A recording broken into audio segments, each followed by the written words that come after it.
জনপ্রিয় ইসলামী বক্তা ও গবেষক ডক্টর মিজানুর রহমান আজহারী সিলেট পৌঁছেছেন। শনিবার দুপুরে ইউএস বাংলার একটি ফ্লাইটে ঢাকা থেকে সিলেট ওসমানী আন্তর্জাতিক বিমানবন্দরে পৌঁছান তিনি। এ সময় বিমানবন্দরে তাকে অভ্যর্থনা জানান মাহফিল কমিটির সংশ্লিষ্টরা। মাহফিল কমিটির সূত্র জানায়, সিলেটের এমসি কলেজ মাঠে আঞ্জুমান খেদমতে কোরআনের উদ্যোগে 3 দিনব্যাপী 36তম তাফসির মাহফিলের শেষ দিন শনিবার।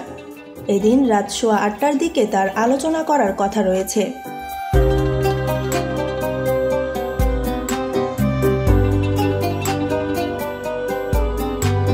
এর আগে শুক্রবার বিকালে নিজের ভেরিফাইড ফেসবুক পেজে এক পোস্টে মিজানুর রহমান আজহারী লিখেন, সিলেট বিভাগের বন্ধুরা, ইনশাআল্লাহ আগামীকাল থাকব সিলেটের এমসি কলেজ ময়দানে।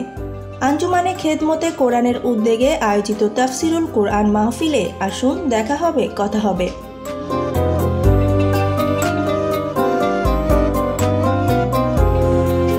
গত 9 জানুয়ারি থেকে এমসি কলেজ মাঠে শুরু হয় 3 দিনব্যাপী এই তাফসির মাহফিল।